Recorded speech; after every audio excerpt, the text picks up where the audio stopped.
आज हम चैप्टर 10 को ख़त्म करेंगे क्योंकि हमारे पास बस आखिरी 2 टॉपिक बचे हैं और वो दोनों टॉपिक इतने ज़्यादा बड़े नहीं हैं।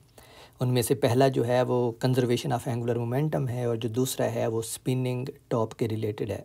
तो आज कोशिश मैं यही करूँगा कि इन दोनों टॉपिक्स को कवर करूँ इस वीडियो में और ये चैप्टर हमारा आज ख़त्म हो जाए।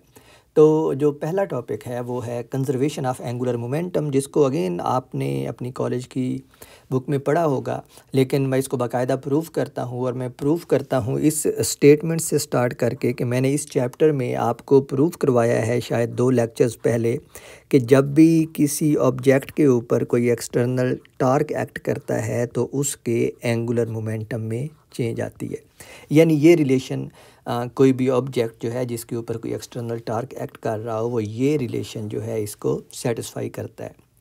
अब सवाल ये है कि क्या हो अगर हमारे पास ये जो एक्सटर्नल टार्क है अगर ये ज़ीरो हो जाए, तो ऐसी सूरत में ऑफ कोर्स हमारे पास it's a simple mathematical relationship.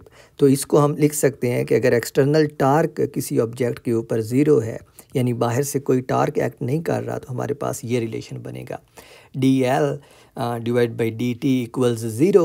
और जिसको आप बिल्कुल ऐसे भी लिख सकते हैं कि जो dl है वो किसके इक्वल है, ज़ीरो के इक्वल है।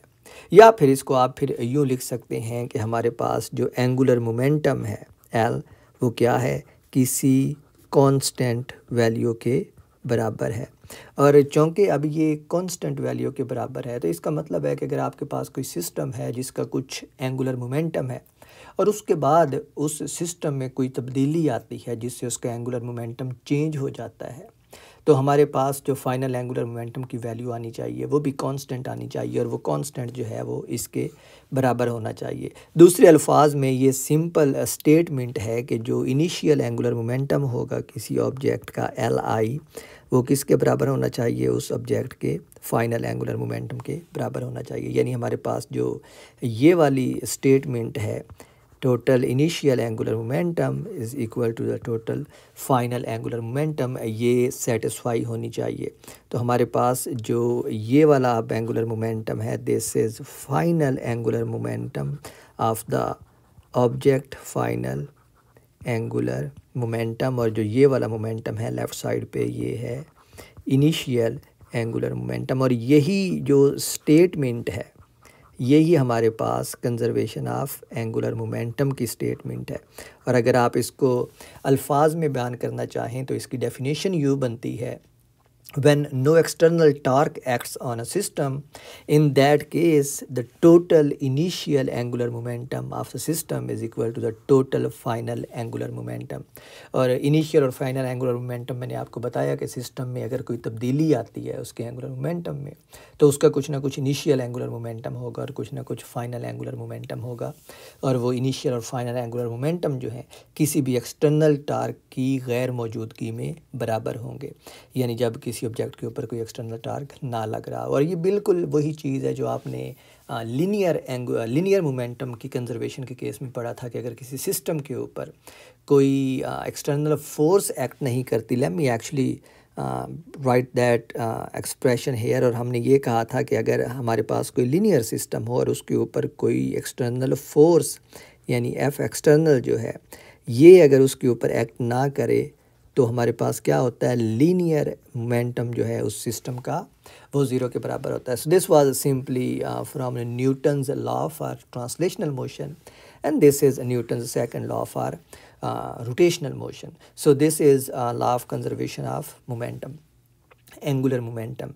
और अगर आप गौर करें तो हमारे पास ये जो है दोनों वेक्टर एंगुलर मोमेंटम है लेफ़्ट साइड पे भी और राइट साइड पे भी, विच सिंपली मीन्स कि ये जो चीज़ है असल में let me write it on the left. तो ये जो असल में हमारे पास एक्सप्रेशन है, and let me use a different colour, see which colour I have, so let's use this colour. तो ये जो एक्सप्रेशन है it's a vector expression which simply means कि अगर आपके पास 3 डायमेंशनल स्पेस है तो ये होगा LIX equals LXX LFX, which means कि total angular momentum along x axis is equal to total final angular momentum along x-axis. Similarly, total initial angular momentum along y-axis, this should be equal to total final angular momentum along y-axis.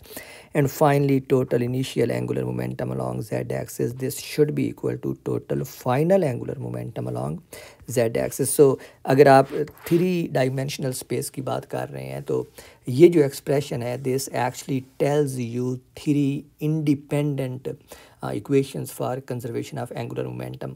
और आपको translational motion से याद होगा कि अगर किसी object के ऊपर कोई फोर्स लग रही होती थी तो वो फोर्स उस ऑब्जेक्ट के मोमेंटम को सिर्फ उसी डायरेक्शन में चेंज करती थी जिस डायरेक्शन में फोर्स लग रही होती थी।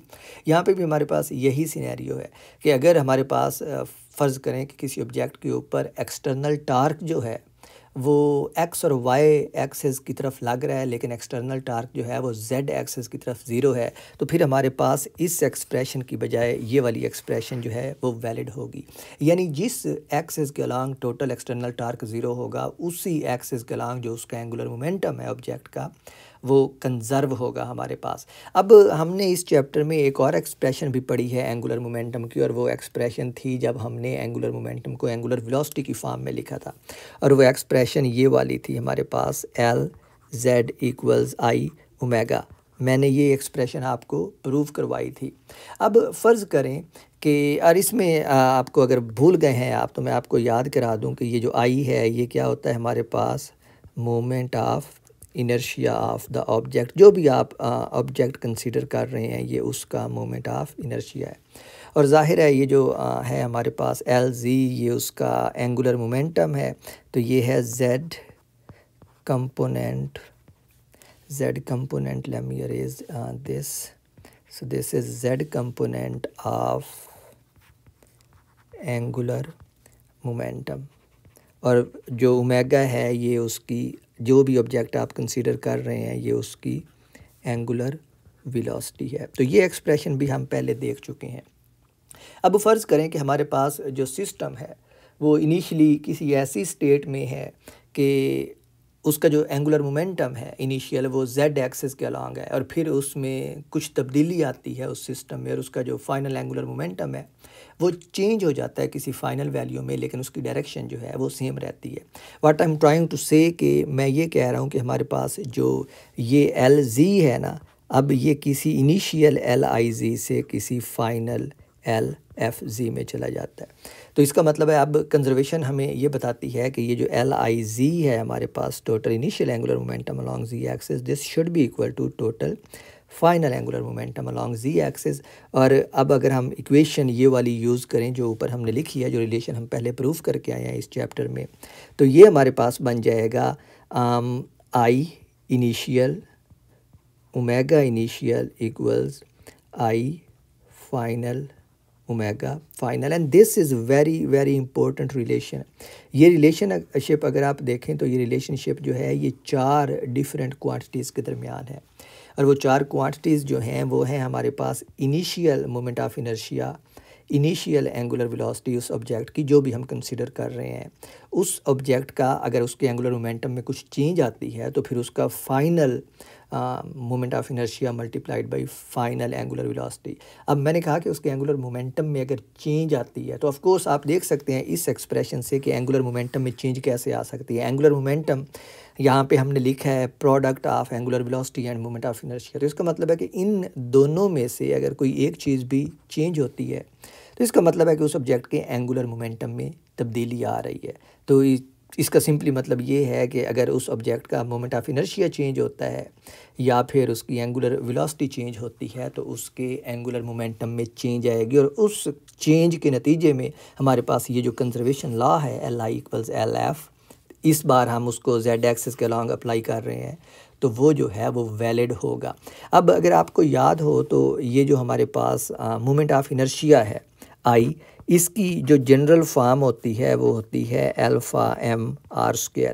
जो अल्फ़ा है ये कोई भी हमारे पास नंबर होता है या रेशियो होता है, मतलब मैं इसको यूँ कह लेता हूँ कि ये हमारे पास कोई फ्रैक्शन है। मिसाल के तौर पे डिस्क के केस में या सिलेंडर के केस में इसकी वैल्यू 1/2 होती थी, सफ़ेयर के केस में इसकी वैल्यू जो है वो 2/5 होती थी। Late me actually give example of sphere, और स्फेयर के केस में इस अल्फ़ा की वैल्यू जो है ये 2/5 होती थी। तो जनरल फॉर्म जो है मोमेंट ऑफ इनर्शिया की वो ये वाली है।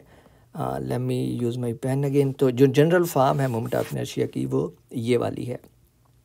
तो अब अगर आप देखें तो यहाँ से हमारे पास अगर मैस है, किसी कोई एक्सटेंडेड ऑब्जेक्ट है, कोई रिजिड बॉडी है, और उसकी मैस जो है वो रीडिस्ट्रीब्यूट हो जाती है, यानी वो कम या ज़्यादा हो जाती है, या उसका रीडिस्ट्रीब्यूशन इस तरह होती है कि अब जो सेंटर ऑफ मैस है उसका फासला एक्सिस ऑफ रोटेशन से कम या ज़्यादा हो जाता है, तो इसका मतलब है उसके मोमेंट ऑफ इनर्शिया में चेंज आ सकती है। ठीक है, तो ऐसी सूरत में क्या होगा, हमारे पास उसका जो एंगुलर मोमेंटम है वो चेंज हो जाएगा। इन शॉर्ट मैं ये बता रहा हूँ कि this is a very important expression, और ये आपको ये बताती है कि अगर किसी ऑब्जेक्ट के मोमेंट ऑफ इनर्शिया में चेंज आ रही है, ठीक है, तो वो चेंज इन दो क्वांटिटीज़ की वजह से आ सकती है, मोमेंट ऑफ इनर्शिया और एंगुलर वेलोसिटी की वजह से, और इन दो क्वांटिटीज़ के दरमियान फिर हमारे पास ये वाला जो रिलेशनशिप है ना ये वैलिड होगा। तो अब देख सकते हैं यहाँ पे हमारे पास 4 क्वांटिटीज़ हैं, और अगर 4 में से आपको एक रिक्वायर्ड है तो बाकी 3 जो हैं वो आपके पास मौजूद होनी चाहिए, तो आप उस जो क्वांटिटी रिक्वायर्ड है उसको आप कैलकुलेट कर सकते हैं। तो ये जो डिस्ट्रीब्यूशन है, मैस डिस्ट्रीब्यूशन वाली यहाँ पे ये जो मैंने एग्जांपल दी है, ये आप अपनी डेली लाइफ में भी बहुत सारे केसेस में देखते हैं।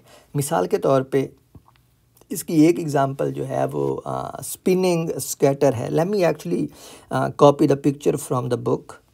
तो ये एक स्पिनिंग आइस स्केटर की हमारे पास तस्वीर है। इसमें अगर आप देखें तो ये लेफ़्ट पे जो है ये फर्स्ट डायग्राम है उसकी, और इसमें यह दिखाया गया है कि उसका कुछ इनिशियल एंगुलर मोमेंटम है और उसकी कुछ इनिशियल एंगुलर वेलोसिटी है ओमेगा आई, जिससे वो रिवॉल्व कर रहा है इस बेंच के ऊपर जिसके ऊपर भी वो बैठा हुआ है। फिर वो क्या करता है, अब इस सूरत में उसने हाथों में डंबल उठाए हुए हैं और इन डंबल्स का इस सेंट्रल एक्सिस से कुछ फासला आ रहा है, तो इसका मतलब है इन डंबल्स की वजह से कुछ मोमेंट ऑफ इनर्शिया है इस बंदे का। अब दूसरी तस्वीर में क्या करता है, वो इन डंबल्स को इधर ले आता है अपने बिल्कुल बॉडी के ऊपर, यानी हाथ जो है जो बाजू हैं अपने वो क्लोज कर लेता है। तो अब क्या हुआ है, मैस रीडिस्ट्रीब्यूशन हुई है। पहले मैस ज़्यादा था और इधर था, ठीक है, तो उसका कुछ ना कुछ मोमेंट ऑफ इनर्शिया था। अब वो क्या हुआ है, ये वाली जो मैस है ये बिल्कुल उसने बॉडी के ऊपर ला के करीब कर ली है, तो अब जो आर है वो बहुत ज़्यादा कम हो गया। अब अगर आर कम हुआ है तो इस एक्सप्रेशन की रूह से हमारे पास क्या होना चाहिए, मोमेंट ऑफ इनर्शिया जो है वो चेंज होना चाहिए। और अगर मोमेंट ऑफ इनर्शिया चेंज होता है तो इस एक्सप्रेशन में अगर आप देखें तो अगर मोमेंट ऑफ इनर्शिया चेंज होता है तो इसको कंजर्व रहने के लिए, यानी एंगुलर मोमेंटम की वैल्यू सेम रखने के लिए ओमेगा को चेंज होना होगा। और इसका मतलब है कि इस वाली जो डायग्राम है ये वाली, इसमें ओमेगा की वैल्यू चेंज होगी, और आप देख सकते हैं कि ओमेगा की वैल्यू उन्होंने ओमेगा एफ़ लिखी हुई है, विच मीन्स कि अब ओमेगा एफ़ जो है वो किसी इनिशियल वैल्यू से किसी फाइनल वैल्यू में तब्दील हो गया है। ये फाइनल वैल्यू कम भी हो सकती है इस इनिशियल वैल्यू से, ज़्यादा भी हो सकती है।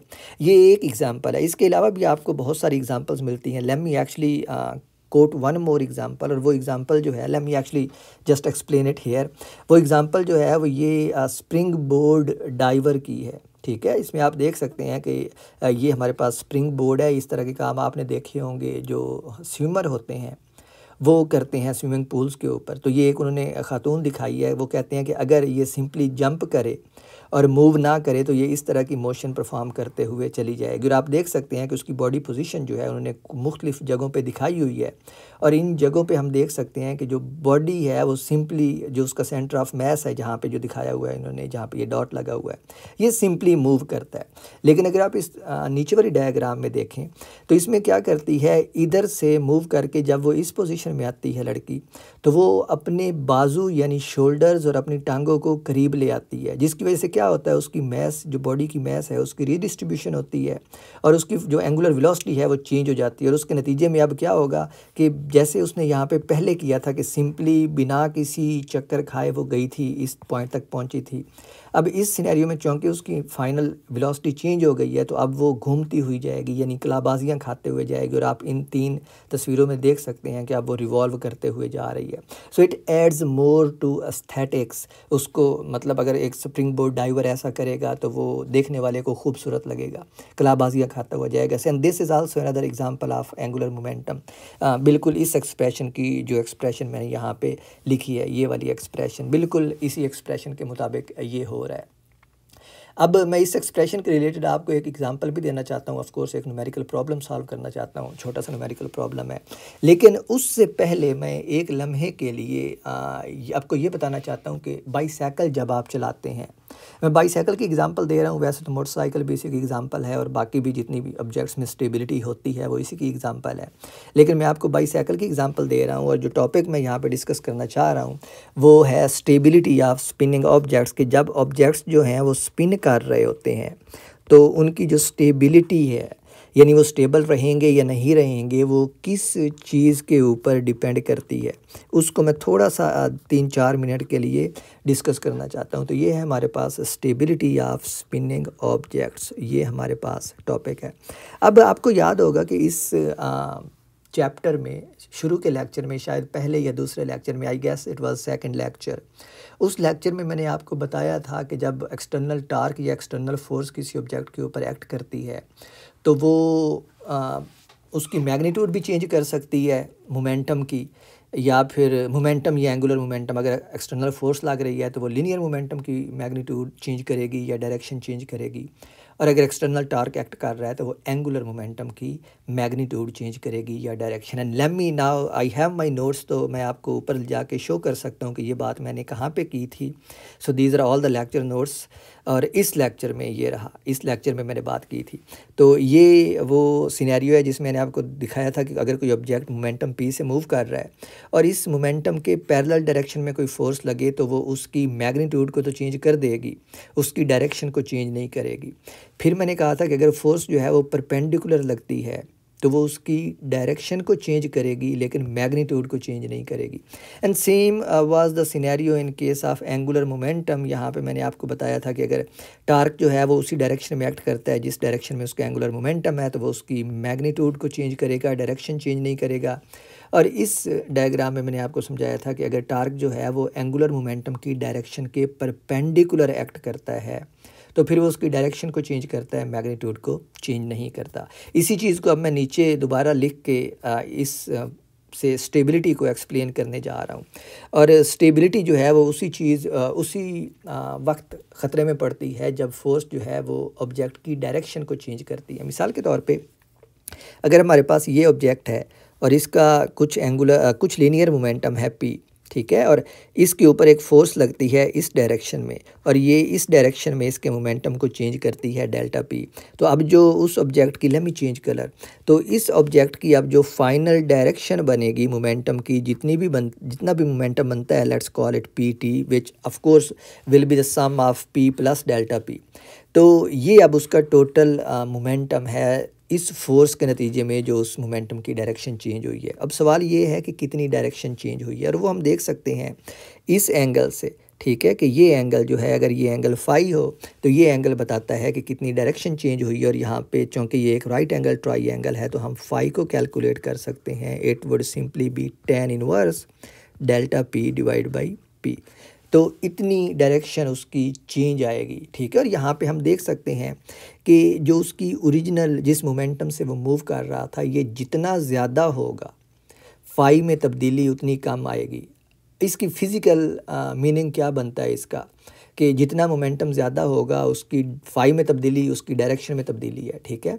तो ये मैं ये बता रहा है कि ऑब्जेक्ट का जितना ज़्यादा लीनियर मोमेंटम होगा उसकी डायरेक्शन में तब्दीली उतनी कम होगी, क्योंकि ये एक दूसरे के इन्वर्सली प्रोपोर्शनल नहीं है, लेकिन ये टेंजेंट थीटा से रिलेटेड है, विच सिंपली ये बता रहा है कि हमारे पास अगर स्पीड ज़्यादा होगी तो उसकी डायरेक्शन में तब्दीली जो है वो मुश्किल से आएगी। विच मीन्स कि अगर कोई ऑब्जेक्ट बहुत ज़्यादा स्पीड से मूव करता जा रहा है और आप उसके परपेंडिकुलर डायरेक्शन में फोर्स लगाते हैं तो उस ऑब्जेक्ट को उसकी जिस डायरेक्शन में वो मूव कर रहा है उस डायरेक्शन से हटाना मुश्किल होगा। This is the case with linear momentum. What about angular momentum? बिल्कुल सेम सिनेरियो। अब फ़र्ज़ करें कि कोई ऑब्जेक्ट है और उसका एंगुलर मोमेंटम जो है इनिशियली इस डायरेक्शन में है, ठीक है। अब उसके ऊपर कुछ एक्सटर्नल टार्क एक्ट करता है और फ़र्ज़ करें कि टार्क जो है वो उसके परपेंडिकुलर एक्ट कर रहा है और इस टार्क के नतीजे में उसमें जो चेंज आती है एंगुलर मोमेंटम में वो डेल्टा एल है। तो अब हम देख सकते हैं कि यहाँ पे हमारे पास उसका जो फाइनल बनेगा angular momentum, let's call it L T, वो इस डायरेक्शन में आएगा और इस डायरेक्शन को एक्चुअली हम ओरिजिनल डायरेक्शन से अगेन कैलकुलेट कर सकते हैं, लेट्स कॉल इट 5 प्राइम। और 5 प्राइम की डायरेक्शन, अगेन ये राइट एंगल ट्राइंगल है तो यहाँ पे हमारे पास 5 प्राइम की डायरेक्शन आएगी tan inverse delta L by L. और ये बिल्कुल इस जैसा रिलेशनशिप है। ये रिलेशनशिप हमें ये बता रहा है कि एंगुलर मोमेंटम जितना ज़्यादा होगा वो उसकी डायरेक्शन में तब्दीली जो है वो उतनी मुश्किल से आएगी। अब ज़रा आप बाईसाइकिल की एग्ज़ाम्पल लें।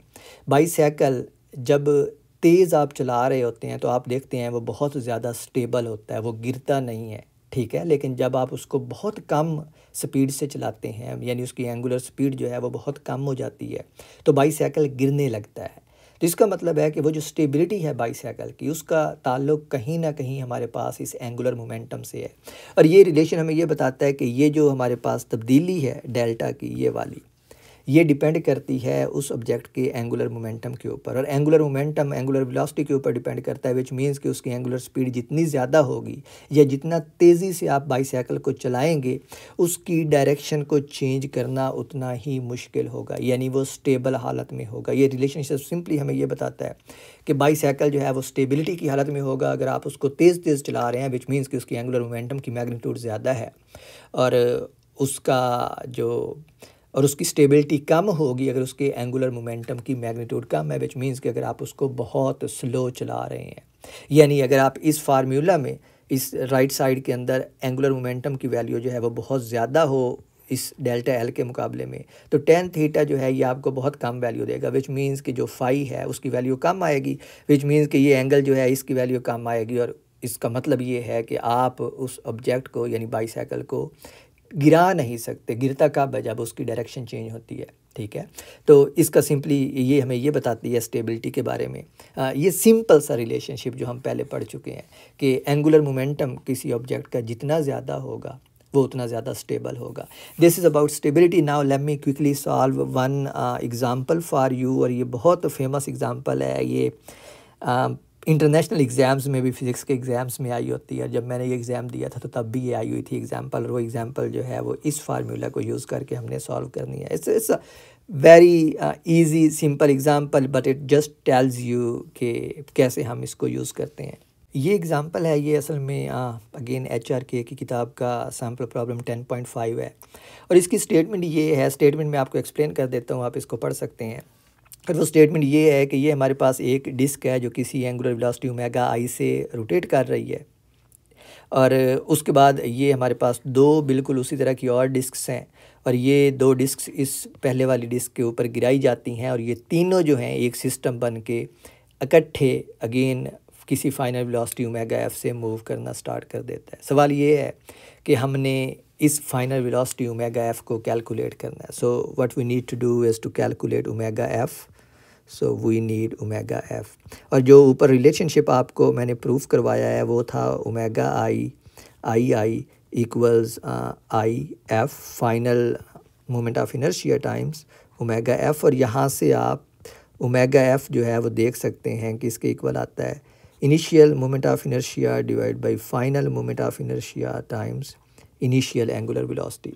और इसका मतलब है कि अब हमारे पास इस रिलेशन को अगर हमने यूज़ करना है और ओमेगा एफ को कैलकुलेट करना है तो हमारे पास ये तीन चीज़ें होनी चाहिए: initial angular velocity, initial moment of inertia और final moment of inertia. Initial angular velocity जो है उन्होंने दी हुई है, it has some numerical value, it's 0.84 revolutions per second.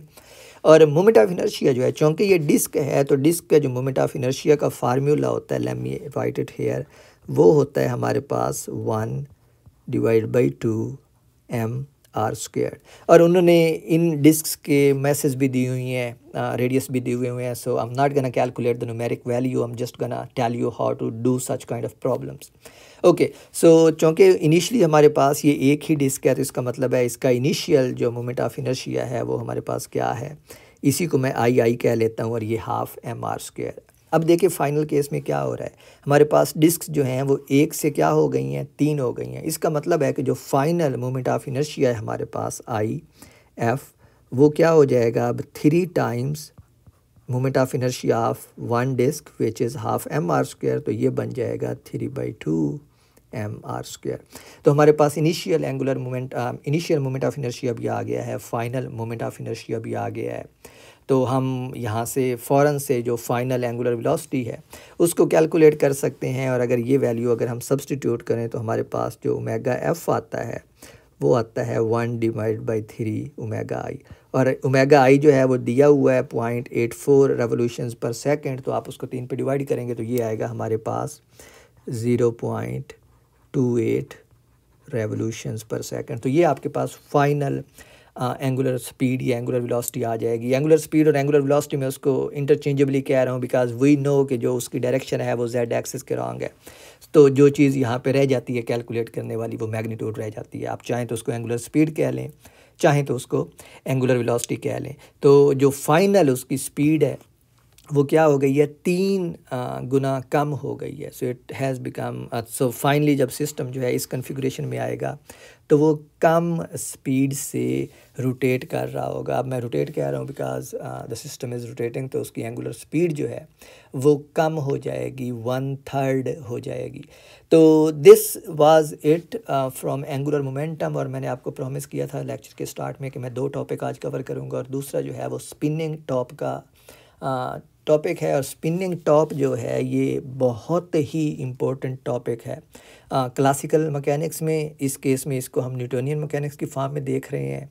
जब आप आगे चल के क्लासिकल मैकेनिक्स जिसमें आप हैमिल्टोनियन और लैग्रांजियन मैकेनिक्स पढ़ेंगे देखेंगे तो उधर इस स्पिनिंग टॉप की इससे भी ज़्यादा डिटेल दी हुई होगी जो मैं आज करने लगा हूँ। ये इससे भी ज़्यादा डिटेल में मौजूद होगा। सो जो टॉपिक है हमारा वो है स्पिनिंग टॉप। और जो टॉप है ये आपको पता होगा किस चीज़ को कहते हैं। यकीनन सब ने टॉप से खेला होगा बचपन में, एटलीस्ट मैंने तो ज़रूर खेला है। मैं बहुत अच्छा प्लेयर था टॉप का, जिसको आप कहते हैं लट्टू।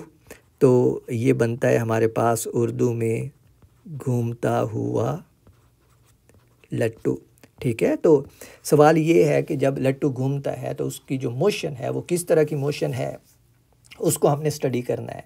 तो मैं एक सिंपल सी सबसे पहले डायग्राम बनाने लगा हूँ, और वो डायग्राम आप सब देखेंगे और आपको याद आएगा कि वाकई ही जो लट्टू है वो बिल्कुल इसी तरह की मोशन परफॉर्म करता है, यानी इसी तरह घूमता है जिस तरह दिखाया हुआ है। तो जब आप लट्टू को फ़र्ज़ करें कि ये हमारे पास ग्राउंड है, ये वाला जो है ये वाली लाइन XY एक्सिस है, और ये वाली जो लाइन है ये Z एक्सिस है। Let me actually right Z axis here, ठीक है। तो ये हमारे पास Z एक्सिस है। और आपने देखा होगा कि जब भी आप लट्टू को ज़मीन के ऊपर फेंकते हैं उसको घुमाने के लिए, तो वो जिस तरह की मोशन परफॉर्म करता है, जिस तरह का सबसे पहले तो let me try and draw लट्टू फॉर यू, कि वो लट्टू जो है वो किस तरह का होता है। So let me draw a line here first, और उसके बाद अब मैं कोशिश करता हूँ कि मैं आपके लिए यहाँ पे लट्टू को ड्रॉ कर सकूँ।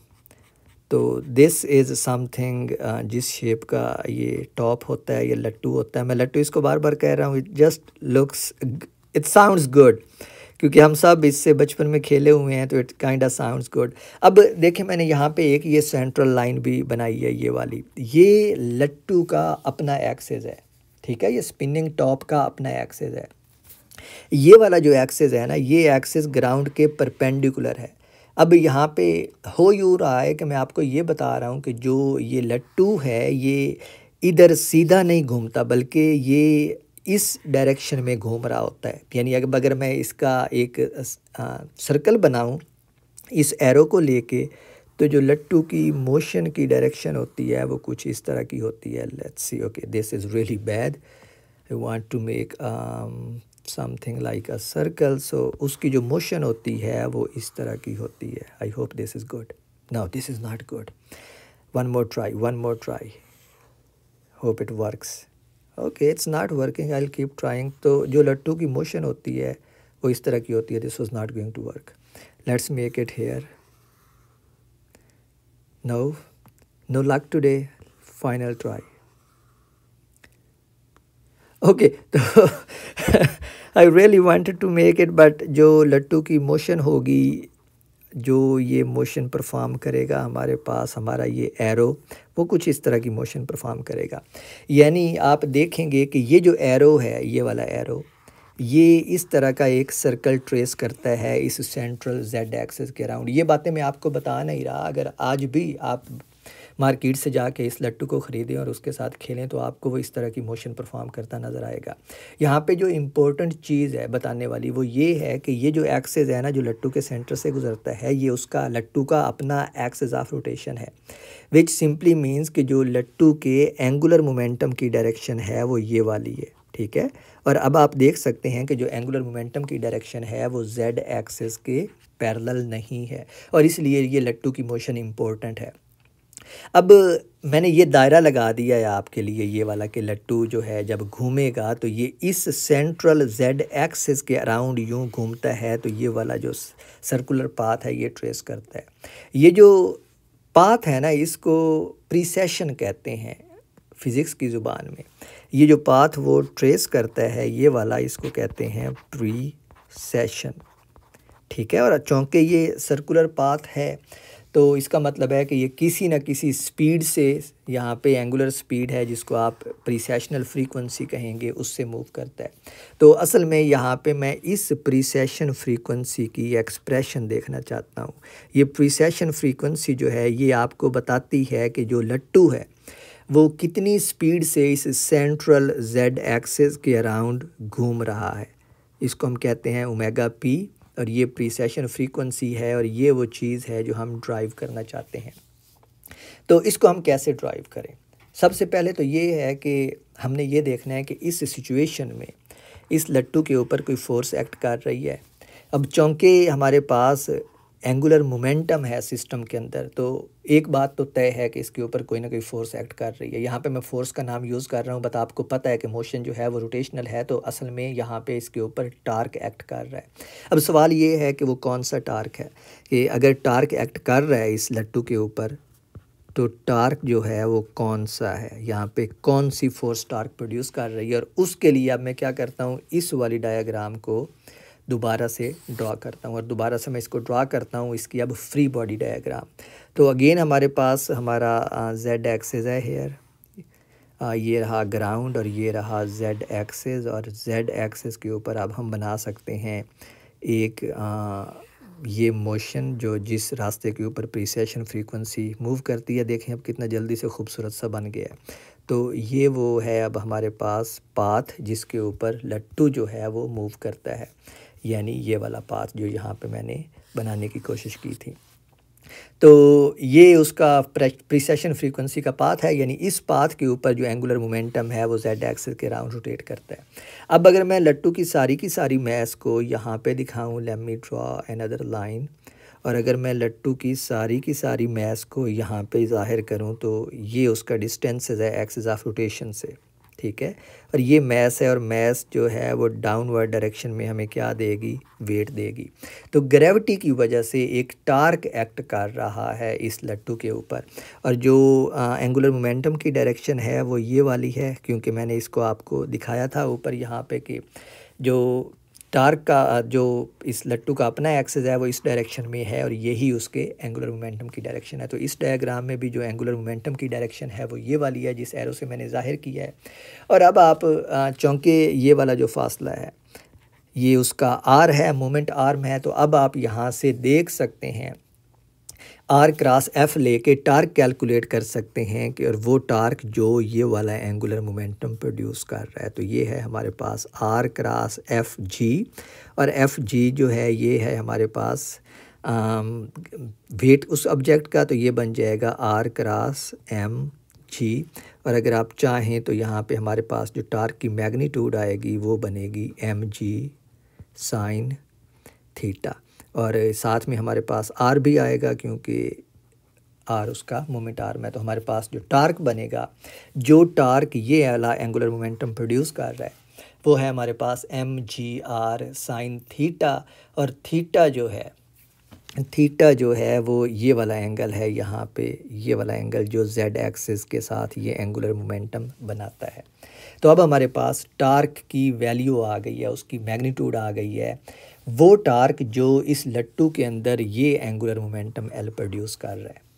अब नेक्स्ट स्टेप ये है कि मैंने आपको कहा था कि हमने कैलकुलेट करनी है उसकी प्रीसेशनल फ्रीक्वेंसी, कि वो किस स्पीड से इस सर्कुलर पाथ के अंदर वो मूव कर रहा है। और ये जब लट्टू जो है ये सेंट्रल जी एक्सिस के इर्द गिर्द घूमता है और उसका एंगुलर मोमेंटम वेक्टर जी एक्सिस के पैरेलल नहीं होता, तो इस तरह की मोशन को प्रीसेशनल मोशन कहते हैं, ठीक है।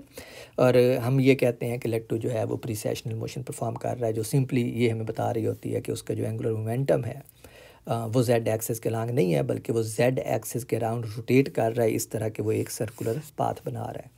तो सबसे पहले तो हमें पता है, हम टार्क की एक्सप्रेशन लिख लेते हैं। जो टार्क की डेफिनेशन है एंगुलर मोमेंटम की फॉर्म में, वो क्या होती है, D divide by D T. ये एंगुलर मोमेंटम की फॉर्म में टार्क की डेफिनेशन है, time rate of change of angular momentum. अब चूँकि हमने प्रीसेशनल फ्रीक्वेंसी फाइंड करनी है, तो उसके लिए हम ये कहते हैं कि फ़र्ज़ करें कि किसी भी स्मॉल टाइम टी में जो हमारा लट्टू है या मैस है वो इस पॉइंट से इस पॉइंट तक पहुंचती है, ठीक है। तो इस डायग्राम को मैं एक दफ़ा फिर से ड्रॉ करने लगा हूँ, और इस सिनेरियो में अब मेरी डायग्राम जो है वो ये बनेगा अगेन ग्राउंड, ये बनेगा जेड एक्सिस, और क्यों ना मैं इसको ऊपर से कॉपी ही कर लूँ। इसको करते हैं यहाँ से कॉपी, क्योंकि ये अच्छी डायग्राम है हमारे पास, इसको करते हैं कॉपी और इधर बनाते हैं दोबारा। और अब ज़रा देखें कि मैं इस एंगुलर मोमेंटम वेक्टर की मुझे यहाँ पे शो करने की ज़रूरत नहीं है। Let me arrays this and let me arrays this fully, ये हो गया। और अब मुझे mg को भी ज़ाहिर करने की ज़रूरत नहीं है। और चलें, अब मैं ये कहता हूँ कि हमारा ये जो मैस है किसी टाइम dt में मूव करके इस पॉइंट पे आ जाती है, ठीक है। तो ये उसकी पोजीशन वेक्टर बनेगा किसी टाइम dt के बाद।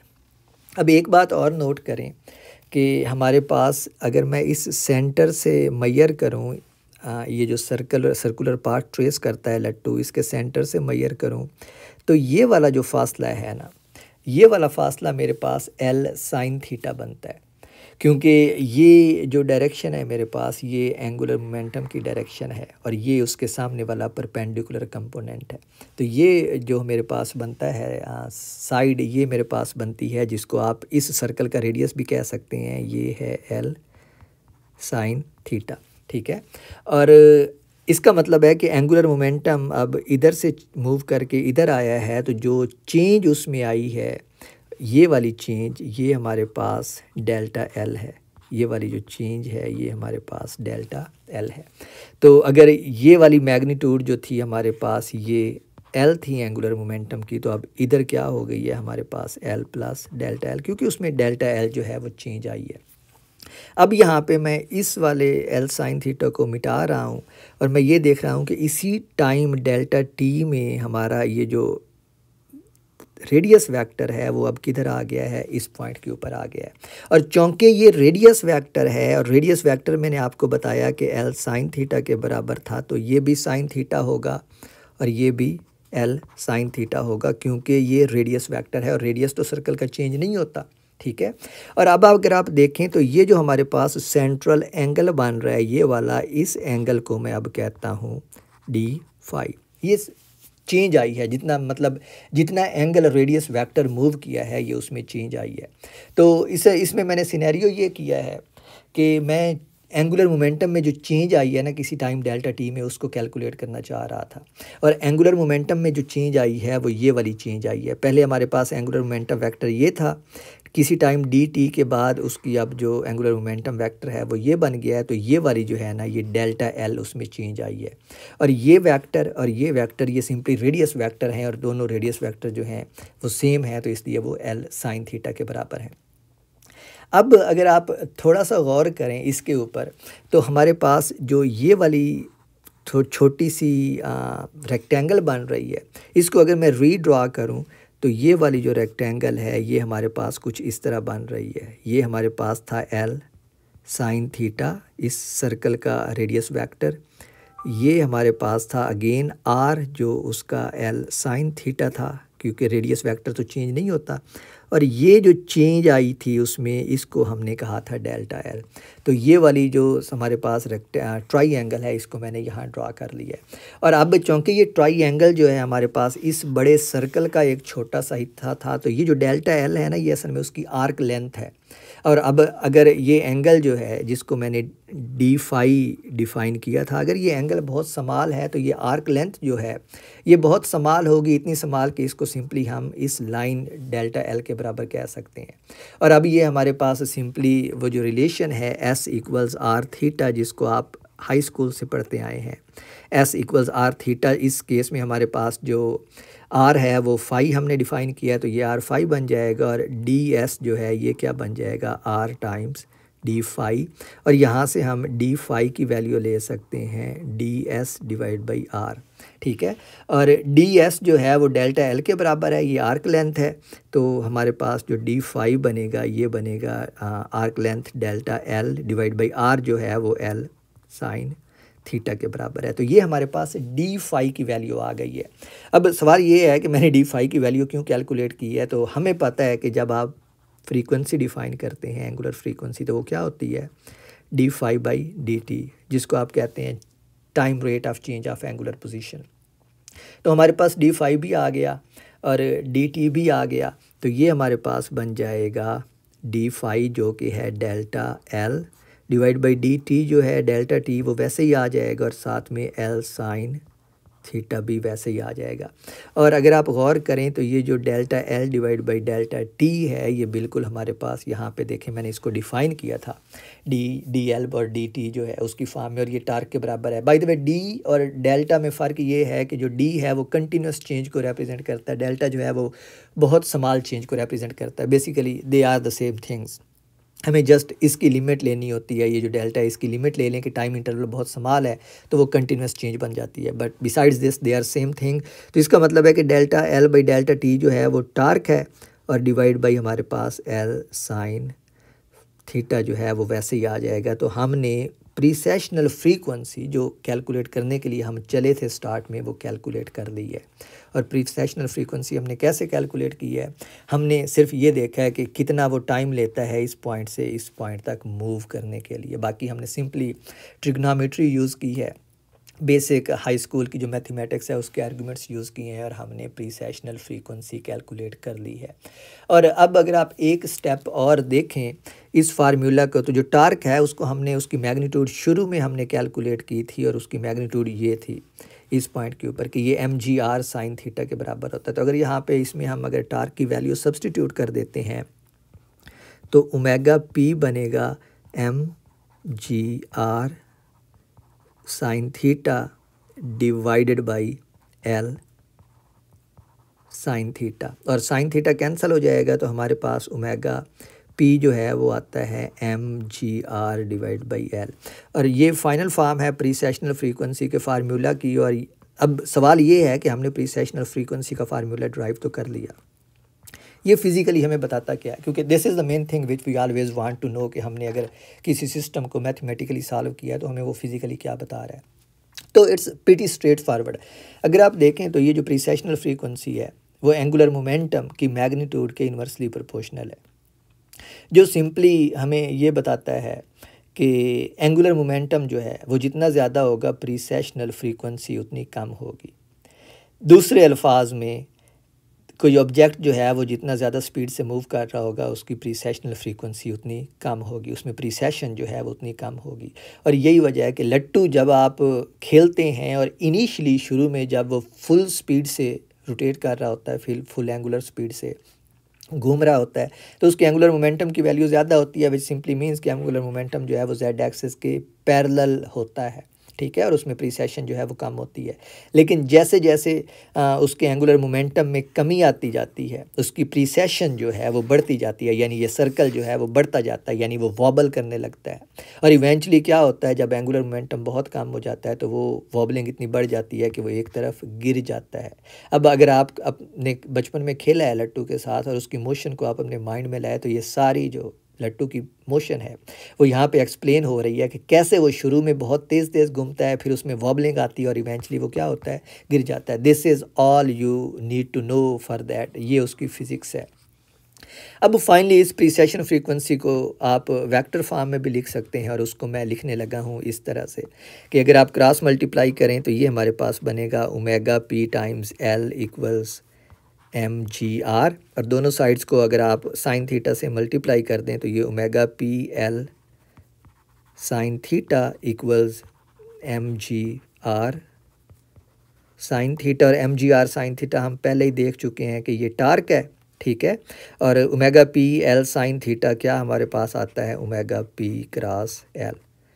तो ये आप इसको क्रॉस प्रोडक्ट की फॉर्म में इस तरह भी लिख सकते हैं। तो ये हमारे पास टार्क, एंगुलर मोमेंटम और प्रीसेशनल फ्रीक्वेंसी का फार्मूला है for the case of spinning top, and that's all you need. बाकी अगर आप ये फार्मूला आपको इस फॉर्म में याद है तो ये सारी चीज़ें आप इधर से इन्फर कर सकते हैं, इट्स नॉट वेरी हार्ड। और यहाँ पे ये जो एंगल थीटा है ऑफ कोर्स ये ओमेगा पी और एल के दरमियान होगा। तो यहाँ पे आप देख लें कि ये हमारे पास एल की डायरेक्शन थी, ओमेगा पी जो है वो इस डायरेक्शन में है। तो अब आप देख लें कि इनका क्रॉस प्रोडक्ट लेके जो टार्क की डायरेक्शन आएगी वो किधर आएगी। और हमने नोट किया था कि टार्क की डायरेक्शन जो थी, चूँकि वो ग्रेविटी की वजह से प्रोड्यूस हो रहा था, तो वो डाउनवर्ड डायरेक्शन में था। तो यहाँ पे हमारा ये चैप्टर ख़त्म होता है। And again let me tell you that ये जो टॉपिक है ना स्पिनिंग टॉप वाला, this is one of the most interesting and important problem in physics, क्योंकि इसकी मोशन को स्टडी करके हम, चूँकि ये एंगुलर मोमेंटम के रिलेटेड है, तो ये सारी जो मॉडर्न फिज़िक्स है जैसे क्वांटम मैकेनिक्स और उसके बाद जितनी भी क्वांटम मैकेनिक्स की एप्लीकेशंस हैं उन सब में ये मौजूद होता है। Because this is angular momentum is like this central, it plays the central role in all of physics, and so is the spinning top.